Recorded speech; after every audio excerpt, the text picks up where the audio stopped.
Good morning.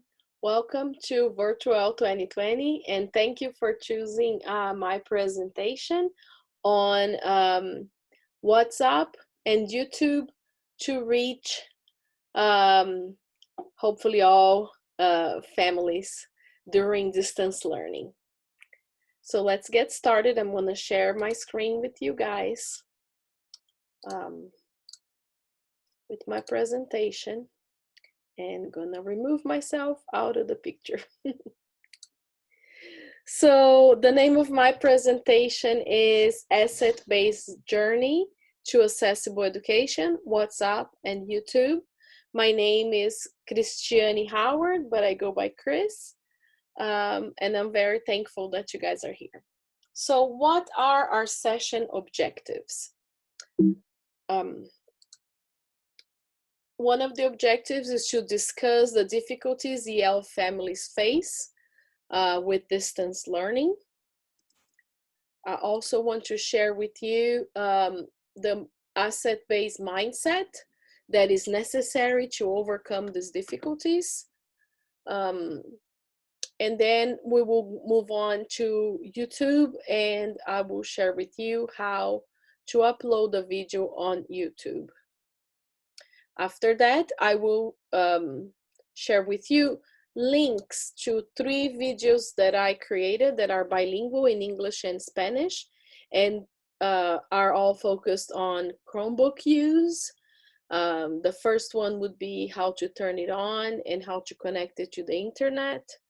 The second one is about switching users on a Chromebook, so multiple children in the family can use the same device. And the third one is it's about how to access Google Classroom and assignments in the Chromebook. We're also going to learn about WhatsApp. I'm going to give you just a quick introduction of what it is and how you can use it to communicate with families. And finally, I will, throughout the presentation, I'm going to share with you how my journey went using those 2 platforms to help students receive instructions during the lockdown from March through May. So, as John Lennon put it, can you imagine no possessions? Having no possessions, it's hard. Maybe not as hard now after the quarantine and not finding some items, but it's very hard to imagine life with no possessions or being a person with no past, no background knowledge, being a clean slate. However, when it comes to EL populations, it's very easy to look at them this way. And this was the issue that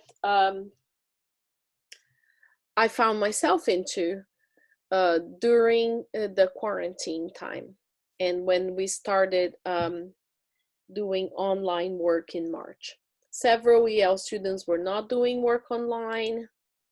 Several teachers were having a hard time communicating with parents without an interpreter. They resorted to what they could, they used Google Translate, asked for help, used Remind, and a lot of the parents were not responding even though there were several attempts. In the district that I work for, there's a one-to-one initiative, so each students from grades 3rd and up, they all receive a Chromebook, but the younger siblings from K-2, they had no tech, so we resorted to paper packets for them, and a lot of them didn't have any teacher feedback because we were on lockdown. So definitely a not ideal situation. Another problem was that several families had no Wi-Fi at home, so they could not connect their Chromebooks to the internet.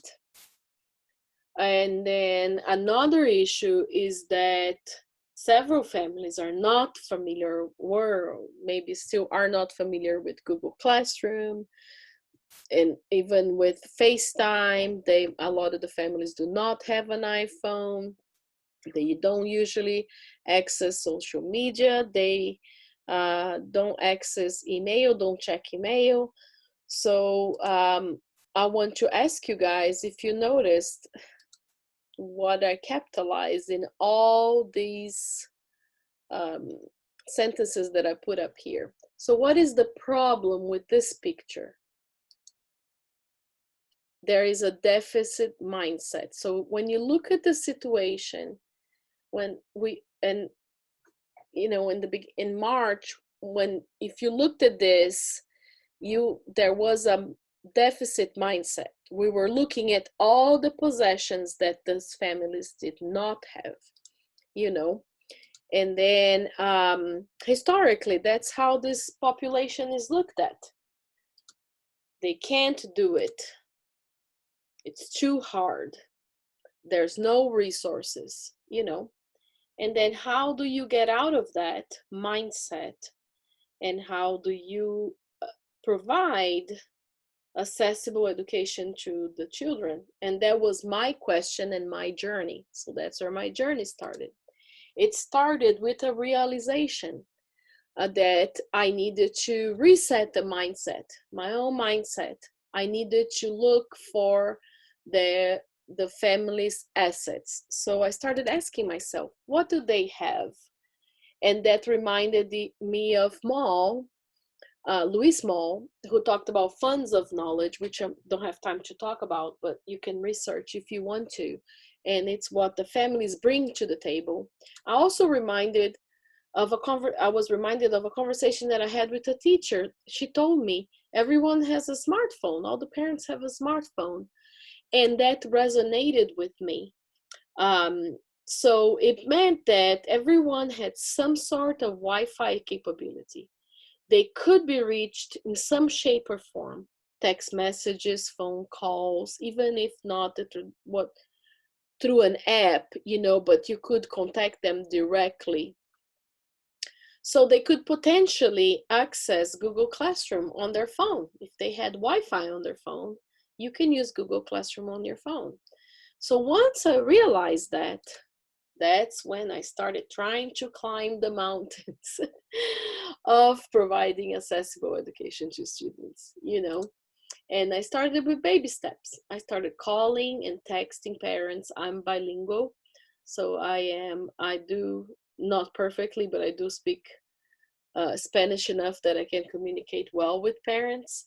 So I started calling them and asking them, how can I help? What are you struggling with? I see that the kids are not completing work. Can I help in any way? And then I started noticing a few patterns. The first patterns were that children in grades 3 through 5 were completing homework. I mean, their homework or their assignments, but their younger siblings were not. And I could not understand because they all had, there was at least one device in the house. And the problem was that they did not know how to change the users in the Chromebook. And then I did the first video. This first video was bilingual. Why was it bilingual? It was first in Spanish and then in English, because I wasn't sure who was actually going to watch that video and follow the steps I was delineating. So I wanted to make sure that parents and children could work together to follow those steps. So I did in Spanish for the parents primarily, because that's their native language. And then I did in English for the children, because children go to school when they're unless they are newcomers, but especially the ones that are born here, they are their instructional language in school is English, so they're more accustomed to it. It comes more naturally. So I wanted to make sure that if a parent started watching my video and had difficulty, the child could watch the English portion of it if they weren't, you know, as strong in Spanish, and still communicate with their parents and help them out. Another aspect of this video is that it was homemade. And first of all, I didn't have a whole lot of technology. I'm not super tech savvy, so I had limited access. I had my desktop and I had the school device, and that's it. Like, I didn't have time to learn a new strategy or how to edit a video. I know, so for some people it's easy, but for me it's hard. um, so I didn't have time to do those things, but I wanted to use my limited assets and still help families in as fast as I could, since there were so many in my school. And then, so the first thing is, I wanted the homemade aspect is helpful because it tells us, well, what is your asset? What do you have? If you have a camera and a school device, you can do it too. And then the other aspect of being homemade is that I wanted the video to be approachable. I wanted to give the parents the feeling that I was right next to them. I wanted to make it as close to that we're doing this in person as possible. So that's why it's if you watch the video, you're gonna see it's not perfect by any means. I'm holding a Chromebook in my hand and pointing out steps, because it's how I would have done it in person. And then here it is, the first link to the video. I'll share this later with you guys also. And if you wanted to do one, these are the steps. I recorded the video on my desktop, holding a Chromebook in my hand, going and pointing step by step, no editing, no pausing, first in Spanish, then in English. Once I had the recording, I used Zoom, so I recorded as a meeting on Zoom, but you could just use your phone, to do that. Once I had that file, I logged in YouTube, I hit the camera plus icon, and then I clicked upload video. Once I did that, it prompted me to select the file on my desktop, and then I uploaded it. And I copied the link and I shared away, not only with the families I was talking to, but with my school staff members and on Twitter, because I thought, well, maybe this could be useful for other people. And then I had a big surprise because Mr. Ferlazzo contacted me and asked me if I was going to make other videos about how to turn it on, how to connect it to Wi-Fi. And I was very honored and humbled by the request. And I did it. So this is the link to the second video here at the bottom. And I was just wowed by his request, very honored, really. Okay, so these are the steps. And then another pattern that I noticed once I started calling and talking to parents is that a lot of them did not have Wi-Fi at home. So what do you do about that? The good news is that all the families that I talked to had internet on their phones, and some had already attempted to log into Google Classroom, which is the platform we used. So what I did first was send them a series of text messages, back and forth, talking to them with screenshots to show steps on how to download Google Classroom on their phone and how to change the user once you are in the app from the parent email that's attached to their phone to their children's email. So those were the main two difficulties that the parents were having. And screenshots did it for a lot of the families, but it didn't do for some of them. Some of them were having trouble following the screenshot directions. They got frustrated, they started responding, or they just told me, I can't find it, it's too hard, So for when that happened, I got stuck. And then I had to circle back to the asset-based mindset. Started asking them again, what asking myself again, what do they have? They have a phone on their hand. I'm talking to them through this phone. This phone has a camera, and these families speak two languages. I, you know, or they speak one language and I speak two languages, or the children's do, so there's more than one language there. So we can definitely use those to communicate. And then I started thinking, okay, what apps do they have on their phones that they use the most to talk to their family members and to talk to their relatives, even outside of the country? And this app is called WhatsApp. And how do I know it?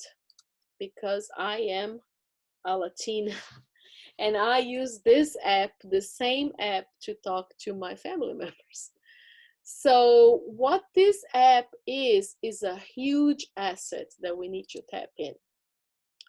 So what is it and what can you do with it? There's a link here that has more details about what the app is and what it can do. But virtually every Hispanic family has it. It's widely used internationally, not only Hispanic families, but several families use this. And the reason is it runs on Wi-Fi. So the families in their country of origins do not have to pay for extra data to use this. They can use this app, connect to the Wi-Fi at their houses and use it. I know this because that's what happens with my family as well. So a lot of the parents also use this app to talk to their students while they are in school. They might be even in your classes, or and that's what they use to communicate with parents, because that's what the parents know and how to use. So what can you do with this app? And this app is owned by Facebook. So it's very similar to the Facebook Messenger. You can create groups. You can have a 4-way video. If you start a video chat with one person, you can add 2 more to that same after the call has started. But if you have a group of more than 4 people, you can talk to these people at the same time, so you can do that. I don't know like what the total capability is, but I was able to talk to 5. There were 5 of us at the same time that belonged to a group. So if you're thinking in terms of small group, you might be able to even hold a small group session using this 4 or 5-way video talk. You can also send text messages, audio messages, videos, pictures, just like you do on your regular phone. You can do all that. And the advantage of this is that the families already know how to use this technology. One important thing, though, to remember is that you can only chat with people through WhatsApp if they are on your contact list on your phone. So you will need to add them to your contacts. So what I did with this app is the ones that were having, remember the ones that were having difficulty with the screenshot directions, I called them, I video called them, I video call them and I coach them step by step on how to log in, how to download it on their phones, because we were able to see each other. So that was very helpful. And then after they did that, they had Google Classroom. What happens next? So what happens next is that they were able to log in. However, they sometimes didn't know where to find the assignment inside Google Classroom, or couldn't find Google Classroom on their computer, so then I created the 3rd video, and here is the link to the 3rd video. Hola, ¿cómo están? Sorry. Here is the link to the 3rd video. Sorry about that. So to sum it up, immigrant families are resilient. They travel lengths to get here and have quality education for their children. That's their goal, to change their life. So when we are on this journey to help them access education, even in distance learning, we need to look at what they have. They have willpower, they have resilience, they have an internet access via a smartphone, some of them at home, but most of them through the smartphone. They have WhatsApp, they have YouTube watching capability, so we can create videos and upload them to YouTube, even if they are homemade, you know, if they are simple videos, they can watch them. We can reach them this way. They have a strong desire for their children to succeed. So we need to do our job, our part, and use those access to promote equal access to education for all. So thank you so much for being here. Let me put myself here and stop sharing my screen. So I want to thank you all so much for being here and for watching my presentation. And I hope it was useful. If you have any questions or any doubts, please let me know, okay? And I will share I'm on Twitter, and you can reach me through there. All right, thank you very much.